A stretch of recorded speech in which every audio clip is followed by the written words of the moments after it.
Konnichiwa Amina. तो आज की इस वीडियो में हम बात करने वाले हैं 5 ऐसे अपकमिंग एनिमेस के बारे में जिन्हें आपको बिल्कुल भी नहीं मिस करना है इस साल। तो इन पांचों में सबसे पहले आता है लजारस, जो कि स्टूडियो मापा की तरफ से है और इसके डायरेक्टर द लेजेंडरी शिनिचिरो वातानाबे हैं। इन्होंने ही काउबॉय बीबॉप, सामुराई चंप्लू और टेरर इन रेजोनेंस जैसे एनिमेस को बनाया है। और अगर इतना काफी नहीं था तो इस सीरीज के एक्शन डायरेक्टर चैड स्टायल्स्की हैं, जिन्होंने जॉन विक सीरीज की मूवीज को डायरेक्ट किया है। चैड स्टायल्स्की और उनकी टीम ने इस सीरीज एक्शन को डिजाइन किया है और उसे मोशन कैप्चर के थ्रू रिकॉर्ड किया है, जिसे रोटोस्कोपिंग की मदद से एनिमे में इंटीग्रेट किया जाएगा। तो जिन्हें नहीं पता, मैं उनके लिए बता दूं कि रोटोस्कोपिंग एनिमेशन की वो टेक्निक है जिसमें pre recorded live action footage को फ्रेम बाय फ्रेम अलग किया जाता है, फिर उसी के ऊपर ट्रेसिंग करके एनिमेशन सीक्वेंस को बनाया जाता है। इस एनिमे में 13 एपिसोड्स होने वाले हैं और इन 13 के 13 एपिसोड्स का प्रोडक्शन पूरा कंप्लीट हो चुका है। तो इस एनिमे का प्रीमाइस कुछ ऐसा है कि यूटोपियन ईयर 2052 में डॉक्टर स्किनर नाम के एक साइंटिस्ट ने एक मिरेकल ड्रग को खोज निकाला है जो कि सारी बीमारियों का इलाज कर देती है। इस इंसिडेंट के ठीक 3 साल बाद डॉक्टर स्किनर वापस रीइमर्ज होते हैं और अनाउंस करते हैं कि उस ड्रग की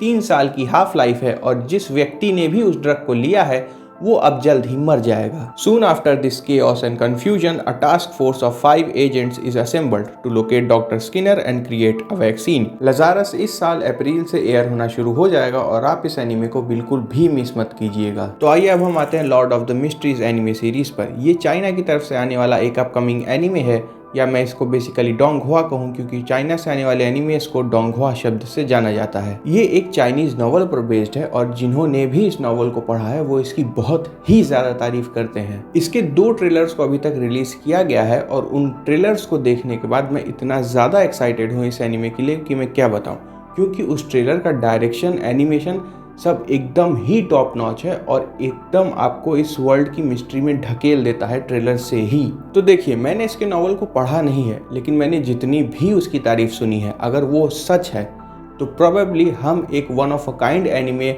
का बर्थ विटनेस करने वाले हैं, जिसे आगे आने वाले सालों में मास्टरपीस में गिना जाएगा। इस एनिमे के दोनों ट्रेलर्स यूट्यूब पर अनऑफिशियली अवेलेबल हैं। अगर आप Lord of the mysteries trailer search करेंगे तो आपको वो दोनों ट्रेलर मिल जाएंगे और उन दोनों ट्रेलर्स को देखने के बाद आप खुद समझ जाएंगे कि मैं इस सीरीज को इतना हाइप क्यों कर रहा हूँ। तो इस एनिमे का प्रीमाइस कुछ ऐसा है। Waking up to be faced with a string of mysteries, Zhou Mingrui finds himself reincarnated as Clen Moretti in an alternate Victorian era world where he sees a world filled with machinery, cannons, dreadnoughts, airships, defense machines, as well as potions, divinations, hexes, tarot cards, and sealed artifacts. The light continues to shine, but mystery has never gone far. Follow Clen as he finds himself entangled with churches of the world, both orthodox and unorthodox, while he slowly develops newfound powers thanks to the Beyonders potion. ये anime Lord of the Mysteries novel से adapted है, जिसके writer cuttle fish that loves diving है। हाँ, उनका pen name है, असली नाम नहीं है ये। इसका एक्सपेक्टेड रिलीज डेट समर 2025 का है, जुलाई अगस्त के अराउंड, लेकिन एक एग्जैक्ट डेट अभी तक कंफर्म्ड नहीं है। अगर इसका एग्जैक्ट डेट हमें बता दिया जाता है तो मैं इस चैनल के कम्युनिटी पोस्ट पे उसे डाल दूंगा।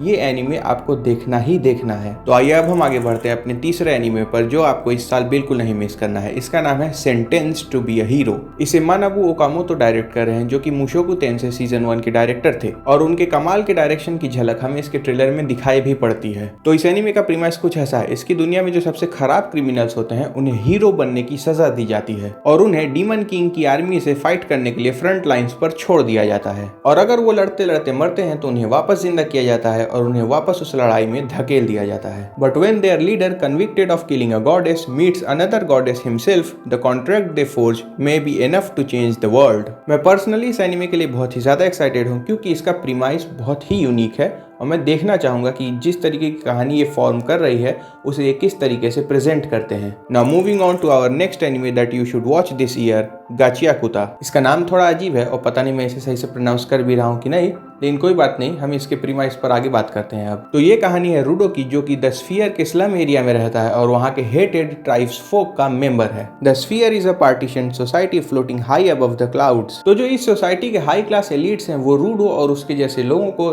तुच्छ नजर से तो देखते ही हैं, लेकिन रूडो बेचारे को उसके जो आसपास के भी लोग हैं वो भी उसे तुच्छ नजर से देखते हैं, क्योंकि वो एक मर्डरर का बेटा है। But when he is framed for the murder of his foster father Regto, Rudo is thrown down from the sphere into the pit.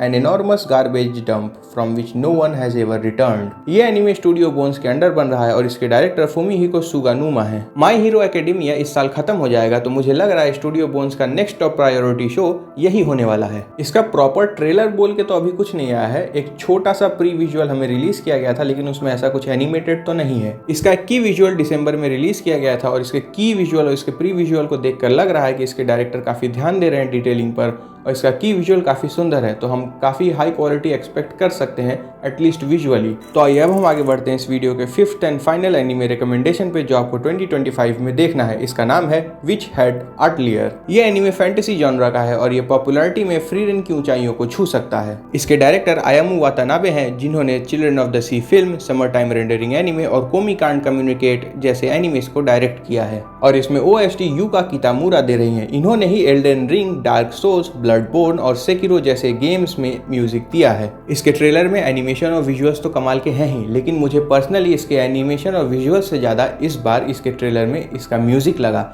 युका Kitamura ने भाई साहब ट्रेलर में इतना अच्छा म्यूजिक दिया है, तो सोचिए टीवी सीरीज में वो कितना आगे इसको बढ़ाएंगे और किस लेवल पर ले जाएंगी। तो इस एनिमे का प्रीमाइस कुछ ऐसा है। कोको एक ड्रेस मेकर की बेटी है जिसे विच बनने की इच्छा है। However, because only innate magic users can practice and use magic, she has to give up on her dream.